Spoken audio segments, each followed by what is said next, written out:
Welcome back. After exposing the private data of over 145 million Americans, Equifax scores a contract with the IRS. The government agency will pay Equifax over $7 million to help prevent fraud and verify taxpayer identities. The no-bid contract was awarded last week. This coming as the former CEO of Equifax, Richard Smith, testified yesterday before the House Energy and Commerce Subcommittee about the company's massive security breach. The criminal hack happened on my watch. And as CEO, I am ultimately responsible, and I take full responsibility. I'm here today to say to each and every person affected by this breach, I'm truly and deeply sorry for what happened. Joining us right now is Fox News senior judicial analyst, Judge Napolitano. Judge, good to see you. Good to see you. Your reaction? Only in America.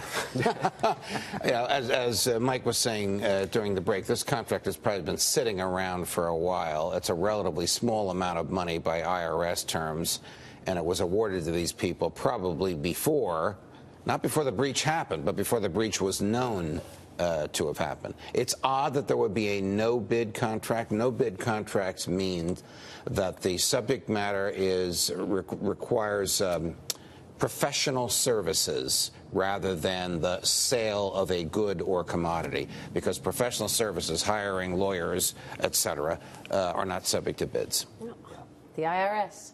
There you go. Well, this is lack of discipline, right? You would think that somebody in the administration at this stage of the game would have said, "Okay, well, we awarded this months and months ago before this was known, but this doesn't look good. Let's pull it back." Who's running the IRS? It's still John Koskinen. It's still a rogue agency from the perspective of the Trump administration. It's a head scratcher as to why Donald Trump was not afraid to fire anybody, as we know, has not fired Koskinen yet. I don't know the answer. Apparently, they are going to make big changes to the IRS along with the tax plan. It could be, and they're going to. He's leaving within the year. He could be that the president doesn't want to make these changes until he knows what the new tax rules are. But the misbehavior of the IRS against conservative, Republican, and libertarian 501c3s is so well documented, right. and Koskinen either knew about it or looked the other way, that it's really testing the patience of Trump's strongest supporters that this guy is still there. And the other one took the fifth, evidence too, right? I mean, like, do you remember there were all those backups, and apparently they blew up, or the backup of the backup got or the dog ate the file. Most of us who have been still runs the IRS, and his number two, she took the fifth. Remember? Right. Most of us who have examined this have concluded that there's more than enough evidence to have indicted her and probably enough to have convicted her. But the Jeff Sessions Justice Department said, we're not going to do it. Why? I don't know the answer. They don't have to give a reason when they're not prosecuting. It's incredible. Let me ask you about Wells Fargo. CEO Tim Sloan also testified yesterday on the Hill. He was testifying before the Senate Banking Committee about the company's fake account scandal and was called out by Senator Elizabeth Warren. Watch this. I am deeply sorry for letting down our customers and our team members.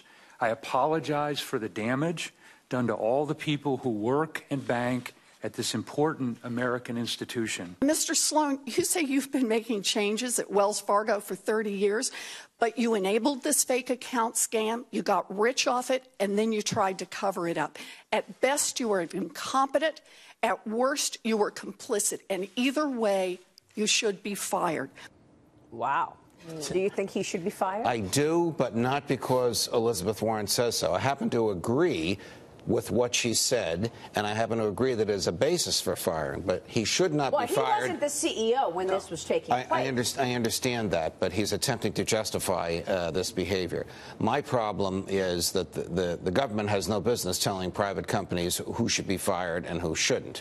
This is a reason we have something in the Constitution, Mike knows this, called the escaping me right now, the Bill of Attainder Clause, which prohibits Congress from declaring people to be criminals. Yeah, they would talk about the Bill of Attainder Clause every day.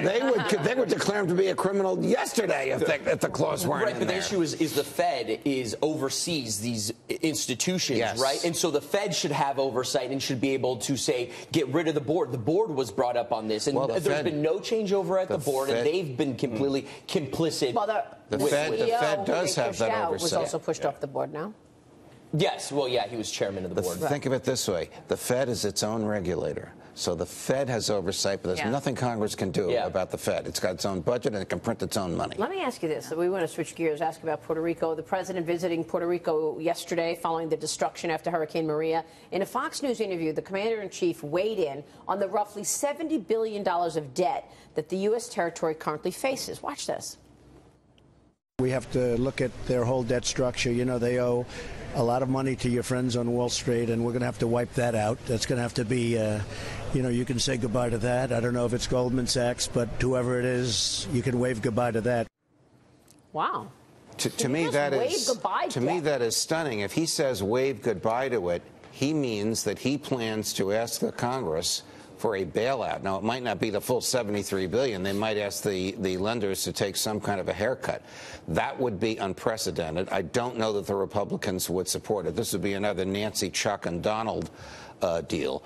Can the president do this on his own? No. Can the Congress do it? Yes. The Supreme Court has ruled Congress can spend tax dollars or money borrowed in the taxpayer's name on anything, whether it's articulated in the Constitution or not, including a bailout. But you're going to bail out Puerto Rico. You're not going to bail out New York, New Jersey, Illinois, whose pension fund is underwater by a couple of trillion. It's going to be very difficult politically. It's a slippery slope. Yes. Yeah. Judge, if I could ask you, today is National Taco Day. Can I get your thoughts on that?